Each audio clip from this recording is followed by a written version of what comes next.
Here is some amazing advice for NEET aspirants to study effectively.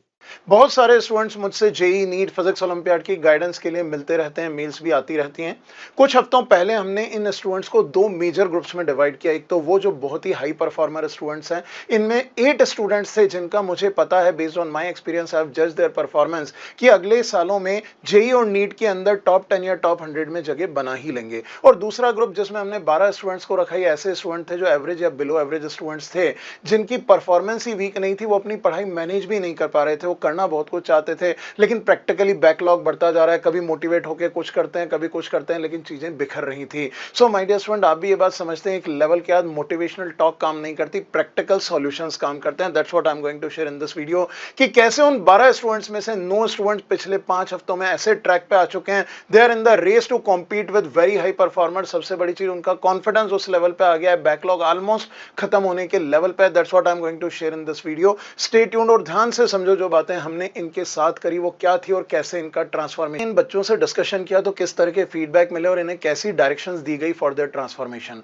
In 12 average या below average बच्चों में 7 student ऐसे थे जो रेगुलर कोचिंग जाते थे या किसी ऑनलाइन सिस्टम में जुड़े हुए थे, और लगभग डेली या हफ्ते में 4 से 5 दिन इनकी 6 से 7 घंटे या कई जगहों पे 8 घंटे तक की फिजिकल कोचिंग या ऑनलाइन कोचिंग रेगुलर होती थी। और उसके बाद इवनिंग में इन्हें कहा जाता था, जो फैक्ट है कि आज दिन भर में आपने जो पढ़ा है, सोने से पहले उसे अच्छी तरह से आप रिवाइज कर लें। सो माय डियर स्टूडेंट्स, इन बच्चों ने ज्यादातर यही हैबिट रखी कि चीजों को खत्म करने में रात को काफी लेट होती थी। क्यों लेट होती थी ये भी जानना बहुत जरूरी है। रात को 2-3 बजे तक अपना काम खत्म करके सेटिस्फाई होकर सोते थे, और क्योंकि नींद पूरी लेनी है, 7 से 8 घंटे की नींद लेके जब मॉर्निंग में 10 या 11 बजे सो के उठते थे और वापस पढ़ने के लिए रूटीन बनाते थे, तो वापस से कोचिंग जाने के टाइम और उठने के बीच में मैक्सिमम 2 से 3 घंटे की ही पढ़ाई हो पाती थी, इससे ज्यादा नहीं होती थी। और ये साइंटिफिकली प्रूवन है कि अगर आप पढ़ने 2 या 3 घंटे के लिए बैठोगे तो 50% से ज्यादा आउटपुट, यानी 1 या 1.5 घंटे से ज्यादा का प्रोडक्टिव आउटपुट नहीं निकल पाता, और फिर आप कोचिंग चले जाते हो। अब जब कोचिंग से वापस आते हो अपने घर पे या हॉस्टल रूम पे, तो दिमाग लोडेड होता है, यानी फुल होता है।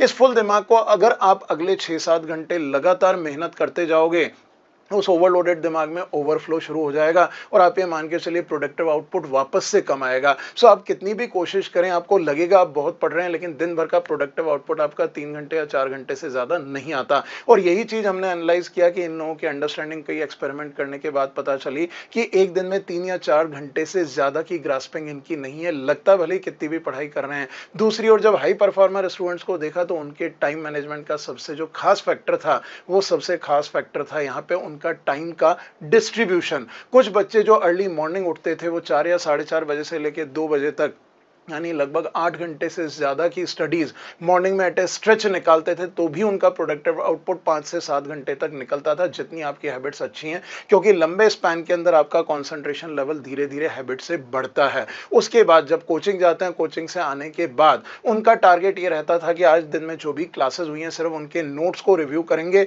उनको एनसीईआरटी से मैप करेंगे या स्टडी मटेरियल से मैप करेंगे, दिमाग में बैठाएंगे, जैसे ही नींद आने लगेगी सो जाएंगे। तो जो 8 घंटे की या 9 घंटे की पढ़ाई देनी है, उसका जो सिंगल स्लॉट ऑफ स्टडी था, वो कई गुना बेनिफिशियल था।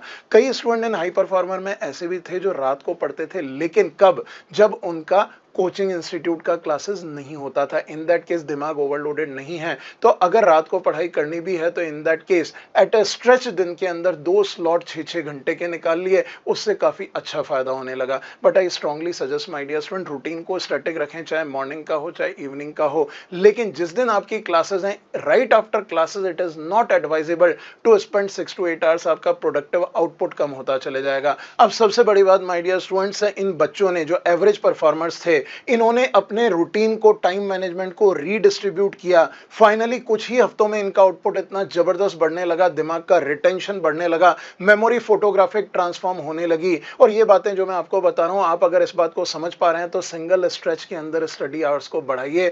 रूटीन को अगर रात को मैनेज नहीं भी कर सकते, तो ऐसे मैनेज कीजिए कि जिस दिन आपकी क्लासेस हैं, उस दिन क्लासेस के बाद लॉन्ग स्ट्रेच स्टडी आवर्स को रोकिए, बीच में ब्रेक लीजिए, सो लीजिए, और उसके बाद अपने एफर्ट्स को मेंटेन करने करने की कोशिश कीजिए, देखिए आपका दिमाग किस लेवल पे एलिवेट होने लगेगा। ये प्रैक्टिकल फैक्ट्स जो मैंने आपको बताए हैं, ये बच्चों को ट्रांसफॉर्म कर रहे हैं और बच्चे कॉम्पिटिटिव रेस में बढ़ते जा रहे हैं और दूसरों को कॉम्पीट करने के लिए अपने आप को प्रिपेयर कर रहे हैं। की वीडियो में मैं बात करूंगा ऐसी मिस्टेक्स जो कि मोस्ट कॉमनली एक नीट एस्पिरेंट करता है। ये मिस्टेक्स ड्रॉपर्स भी करते हैं, फ्रेशर्स भी करते हैं, और दोनों को मैं साथ में लेकर के इस वीडियो को बना रहा हूं। इस वीडियो को एंड तक देखना। अगर एक भी मिस्टेक इसमें से तुम अगर करते हो तो अलर्ट हो जाना दोस्त, बिकॉज ये तुम्हें मेडिकल कॉलेज में जाने से रोकेगा।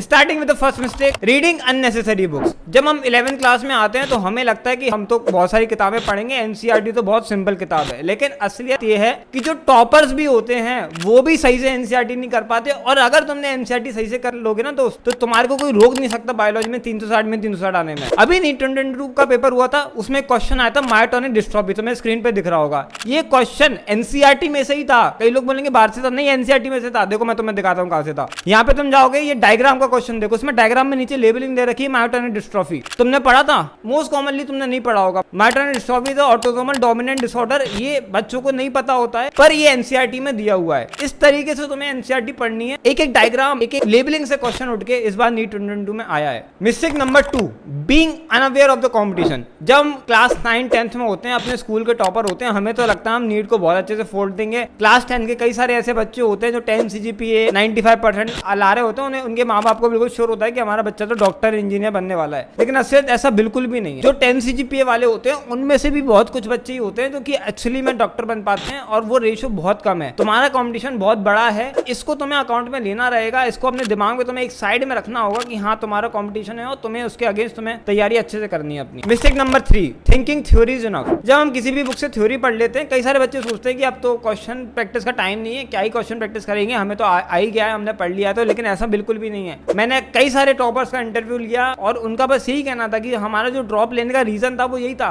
कि हम क्वेश्चन नहीं करते थे। हम अपने आप को सोचते थे कि यार मतलब पढ़ लिया, अच्छे से पढ़ा है, बहुत अच्छे से, तो अब क्वेश्चन तो बन जाएगा। लेकिन question is very different from theory. Question is application. जब तुम एप्लीकेशन करने जाओगे तब तुम्हें और कुछ चीजें सीखने को मिलेगी कि अप्लाई कैसे करना है जो तुमने पढ़ा है। Mistake number 4, studying randomly. हमें बिल्कुल भी ऐसा नहीं करना है कि हमने एक कोई चैप्टर उठाया, उसको आधा दूरा करके फिर दूसरे चैप्टर पे चले गए। इस तरीके से तुम पढ़ोगे तो तुम्हें कुछ भी याद नहीं रहेगा, आखिर में जाकर के सब कुछ जीरो हो जाएगा। जो तुमने आज पढ़ा है उसे तुम्हें अगले दिन रिवाइज करना पड़ेगा, तब जाके वो तुम्हारे दिमाग में रहेगा, नहीं तो तुम सब कुछ भूल जाओगे। और यही मेजर मिस्टेक होती है, मेजर प्रॉब्लम आती है बच्चों को कि भैया साल भर हमने 2 साल पढ़ा है, लेकिन आखिर में जाके हमें कुछ याद ही नहीं आ रहा कि क्या पढ़ा था हमने, क्योंकि तो हमारा रिवीजन ही नहीं था। हम बस पढ़ते थे भूलते थे, पढ़ते थे भूलते, उस साइकिल में हम ट्रैप थे। 5वां, लो स्लीप ड्यूरेशन। कई सारे बच्चों को इनिशियली बहुत जोश आता है, वो कहते हैं कि भैया हम तो अपनी बिल्कुल अपनी नींद को खत्म कर देंगे, 24 घंटा लगातार पढ़ेंगे और तभी हमारा सिलेक्शन होगा। ऐसा कुछ भी नहीं होता दोस्त। मैंने जितने भी टॉपर्स अपने आसपास देखे हैं, और मैं खुद भी एक टॉपर रहा हूं, मेरी 7 से 8 घंटे नींद मैंने हर रोज ली है। जब मैंने नीट की प्रिपरेशन करता था, जब मैं नहीं करता हूं तब भी, क्योंकि इतनी नींद मेरे लिए बहुत ज्यादा इंपॉर्टेंट होती है। जो भी मैंने दिन भर में पढ़ा है, जो भी इन्फॉर्मेशन गेन करी है, उसके दिमाग में सिक्वेस्टर करके उसे एक प्रॉपर्ली अपने को लॉन्ग टर्म मेमोरी में डालने के लिए। इसलिए नींद जब तुम ले रहे हो उसका मतलब ये नहीं कि तुम पढ़ाई नहीं कर रहे हो। तुम्हारे दिमाग जो तुमने दिन भर पढ़ा है उसे अच्छे से इकट्ठा कर रहा है और स्टोर कर रहा है, और वो भी बहुत ज्यादा जरूरी है। 6 पॉइंट, हैविंग नो फ्रेंड्स। हमारे को ये बोला जाता है नीट की प्रिपरेशन में कि बिल्कुल भी दोस्त मत बनाओ, लेकिन ये बात कुछ हद तक सही नहीं है, क्योंकि अगर तुम्हें अच्छे दोस्त मिल जाते हैं ना तो तुम्हारी लाइफ चेंज हो सकती है। मेरे केस में ये था, जब मैं नीट की प्रिपरेशन कर रहा था, जो मेरे आसपास लोग थे वही कहीं ना कहीं मुझे मोटिवेट करते थे। मान लो कि मेरा कोई अच्छा दोस्त है पढ़ने में, वो मेरे से ज्यादा नंबर ला रहा है, तो मुझे भी अंदर से लगता था कि नहीं अब मुझे इससे अच्छा परफॉर्म करना है। इस तरीके से हेल्दी कंपटीशन बहुत इंपॉर्टेंट रोल प्ले किया। ये one of the biggest reason था नीट में सक्सेस पाने के लिए जो कि मुझे मिली थी। Stressing more than actually working. हमें ना टेंशन लेने में ज्यादा मजा आता है इन कंपैरिजन ऑफ काम करने में। ये एक मेजर ट्रेंड है। आपको ये सोचने में बड़ा मजा आएगा कि यार मेरे से नहीं होगा तो क्या होगा, फिर मेरी लाइफ में क्या होगा। हम ये सब सोचने में बहुत हमें को ना इंटरेस्ट आता है, आगे की फ्यूचर की बातें, अनसर्टेन बातें सोचने में। लेकिन जो करंट में हमारे को काम है वो हमें कहीं ना कहीं बोरिंग लगता है। लेकिन इस ट्रैप में बिल्कुल नहीं फंसना है। ये सोच रहे हो कि यार बाद में क्या होगा, स्ट्रेस ले रहे हो, याद रखना जब आप स्ट्रेस ले रहे हो वो एक टाइम है, वो टाइम बीतता जा रहा है। उसी जब आप स्ट्रेस ले रहे हो, कोई अच्छा बच्चा उस टाइम में पढ़ाई कर रहा है, ठीक है, तो स्ट्रेस लेना is not productive at all. हमें अंदर से लगता है कि हम कुछ बड़ा काम कर रहे हैं, लेकिन नहीं कर रहे हो। आप अपना टाइम वेस्ट कर रहे हो। सच्चा टीवी पर एंटरटेनमेंट कर सकते हो, लेकिन स्ट्रेस एक लेवल के बाद किसी काम का नहीं होता है। अगली mistake, attraction to opposite gender. कई सारे लोगों की जिंदगी बर्बाद हो जाती है केवल ये चीज में वो फंस जाते हैं। देखो हर किसी को अट्रैक्शन होता है, चाहे वो कितना भी बड़ा टॉपर हो, चाहे वो कितना भी बड़ा ड्रॉपर हो, लेकिन बात ये होती है कि कितना तुम खुद को कंट्रोल कर सकते हो। और अगर तुम्हारे को है भी तो तुम सामने सामने क्लियर करो अपने दिमाग में। उस चीज को बार बार दोहराओ मत कि यार मतलब मैं उसके साथ रहूंगा तो क्या होगा, अगर उसने मना कर दिया तो क्या होगा। उससे जाके बोल दो, उसको मना करना हो मना कर देगी या हाँ कर देगा, जो भी रहेगा।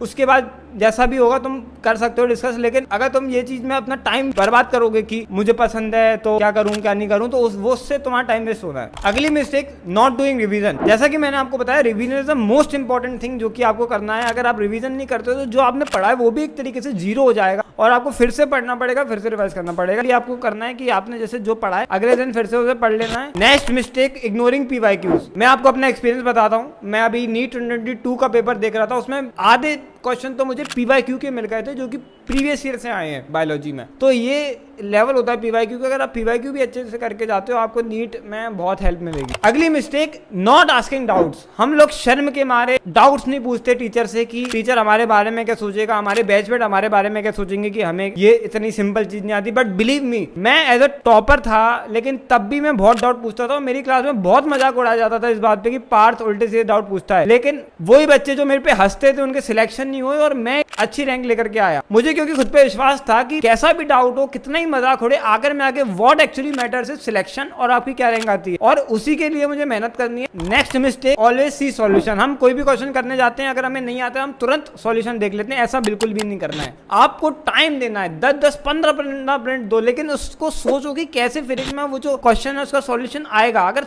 नहीं आता है तो भी सॉल्यूशन की शुरुआत की 2 लाइन देखो, फिर अगर फिर भी नहीं कर पाते तो तीसरी लाइन देखो। इस तरीके से तुम्हें करना है। कहीं में भी ऐसा नहीं करना कि यार नहीं आया तो पूरा सॉल्यूशन देख लिया फिर आगे बढ़ गए। ऐसे करोगे तो तुम्हारे को नीट में भी सॉल्यूशन देखने की जरूरत पड़ेगी। Next mistake, googling always. कोई भी चीज है नहीं आई तो हाल गूगल करके देख लिया, इससे कुछ भी नहीं मिलेगा। तुम्हें अपनी किताब में देखना है कि किताब में वो कहाँ लिखा है, NCERT में कहाँ लिखा है, क्योंकि NCERT वो किताब होती है जिसे तुम रिवाइज करते हो बार बार, तो उसमें तुम्हें अच्छे से नोट करना पड़ेगा। गूगल करने से तुम एक बार गूगल करोगे भूल जाओगे। अगली mistake, not having a time table. देखो, एक basic form of time table is very important और बहुत हेल्पफुल भी होता है नीट एस्पिरेंट्स के लिए। टाइम टेबल मतलब ये नहीं कि तुम्हारे को ये बोलना है कि भाई 2 से 3 में मैं ये करूंगा, 3 से 4 में मैं ये करूंगा। नहीं, तुम्हारा मान लो पेपर संडे को है, तुम्हारे पास 6 दिन है, तो तुम्हें अपना टाइम टेबल बनाना है कि मुझे इस दिन में ये पढ़ना है, इस दिन में ये पढ़ना है, इस दिन में ये कंप्लीट करना है, और उस तरीके से फॉलो करना है। तो तुम्हारे को पता रहेगा कि तुम्हारा टाइम किस तरीके से अरेंज है। नहीं तो क्या होगा कि तुम बिना किसी टाइम टेबल के चलोगे तो तुम्हारे को यही समझ में नहीं आएगा कि मुझे कितना टाइम किस चीज में देना है। नेक्स्ट मिस्टेक, बेड पर पढ़ना। कई बच्चे प्रेफर करते हैं कि हम बेड पर लेट करके आराम से पढ़ेंगे। दोस्त, तुम लेटोगे नहीं, तुम सोओगे वहां पे। तो पढ़ाई ऐसे नहीं होती है। एक चेयर और टेबल लेकर के तुम्हें पढ़ना रहेगा, तब जाकर के तुम फोकस पढ़ पाओगे। नेक्स्ट मिस्टेक, एक्सक्यूज देना।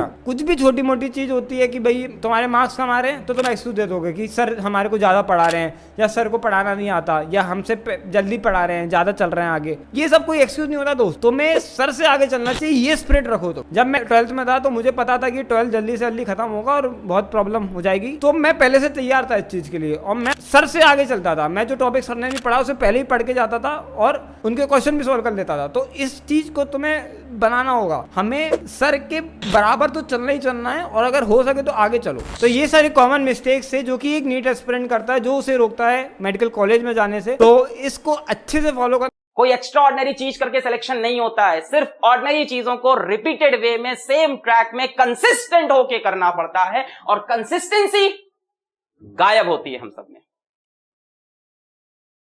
कंसिस्टेंसी हमें गायब होती है। हफ्ते में 2 अच्छे दिन होते हैं पढ़ाई के, 5 खराब दिन हो जाते हैं, और उन 2 अच्छे के दिन पे 2 अच्छे दिनों के दम पे हम 2 हफ्ते बिताते हैं कि यार पिछले ट्यूसडे तो हमने 8 घंटे पढ़ दिया था, क्या बात, उस मंडे तो हमने 10 घंटे पढ़ दिया था। जरूरत नहीं है आपको, आप रोज 6 घंटा पढ़ो पर रेगुलर पढ़ो। कंसिस्टेंसी बहुत टफ चीज है। I agree. क्या चाहिए होता है पता है उसके लिए? Stillness of peace. आप 10 झमेलों में खुद को मत फंसाओ। आप अपने लाइफ के एम के लिए क्लियर रहो। आप 10 झमेले में अपने आप को मत फंसाओ कि वो दोस्त लोग कहां घूमने जा रहे हैं, उसने कौन सा नया महंगा मोबाइल खरीद लिया है, उसके पास कौन सा लैपटॉप आ गया है, उसने जाके फेसबुक पे कौन सा मीम बना के हजारों लाइक पा लिया है, उसने अरे यार ये लाइक वाइक पाने वाले 500 रुपए में बिकते हैं। 500 रुपए 500 रुपए दे दो तुम्हारी फोटो शेयर कर देंगे। सब कुछ नहीं है, सब छलावा है, सब छलावा है, सब झूठ है। अपने असली गोल को चेज करो। मैंने तुमसे कई बार बोला है, जितने ज्यादा तुम सक्सेसफुल होना चाहोगे, जितनी तुम्हारी बड़ी डेस्टिनेशन होगी, जितना तुम्हारा बड़ा गोल होगा, उतना तुम्हारा पतला रास्ता होगा। The more successful you want to be, the narrower the path is. वो बहुत पतला रास्ता होता है, पतली सी गली, उसी में ऐसे चलना पड़ता है। ऐसे भी नहीं कर सकते, ऐसे भी नहीं कर सकते, पीछे पलट के भी नहीं देख सकते, हाथ भी नहीं उठा सकते, ऐसे झुक के निकलना पड़ेगा। एक नैरो पाथ है, एक सेट ऑफ रूल्स है जिसको फॉलो करना पड़ेगा। तो बी वेरी वेरी वेरी भाई, टीचर का योगदान तुम्हारे सिलेक्शन में कितना होता है? मेरे ख्याल से 10% से ज्यादा नहीं होता है, 20%, इससे ज्यादा तो मैं मान ही नहीं सकता हूं। 80% योगदान आपका है। बस आपके दिल में क्या होता है कि हम तो इतनी बड़ी कोचिंग पढ़ रहे हैं, हमको तो सर इतना अच्छा पढ़ा रहे हैं, हम तो लक्ष्य बैच में सब्सक्राइब है, सारा मटेरियल हमारे पास है, हम पढ़ लेंगे, हम कर लेंगे, हम बाद में कर लेंगे, हम रिवाइज कर लेंगे, हम डीपीपी लगा लेंगे। आप इसमें रह जाते हो। सो बी वेरी वेरी वेरी, जितना तुम ऊपर जाना चाहते हो लाइफ में, उतना तुम्हें खुद को घिसना पड़ेगा। बिना घिसे टूटे फूटे ऊपर नहीं पहुंच पाओगे सिंगल पीस। आप सोच रहे हो कि आप दिखो भी एकदम हीरो, लड़कियां दिखें भी एकदम हीरोइन, है ना, आपके फॉलोअर्स भी हो इंस्टाग्राम पे, फेसबुक पे आपके हजारों लाइक्स भी हो, है ना, आपके पास सबसे महंगा मोबाइल, सबसे महंगी गाड़ी हो, सबसे बढ़िया लैपटॉप हो, आपको सारी सीरीज भी पता हो ताकि आप लोगों से चर्चा कर पाओ। एक तो अजीब ट्रेंड चल रहा है, तुमने डार्क देखी है, तुमने गेम ऑफ थ्रोन्स देखा है, तुमने ये देखा, मैंने आज तक ना देखा। ये लोग कह के परेशान है, गेम ऑफ थ्रोन्स ना देखा मैंने, कहा देखूं मैं, कहा मिल गया तुमको गेम ऑफ थ्रोन्स मिल के, क्या अचीव किया तुमने लाइफ में? इन सब चीजों में जो नहीं पड़ेगा, जो संघर्ष करेगा वो। Thank you for watching. Don't forget to subscribe, like, share and comment down.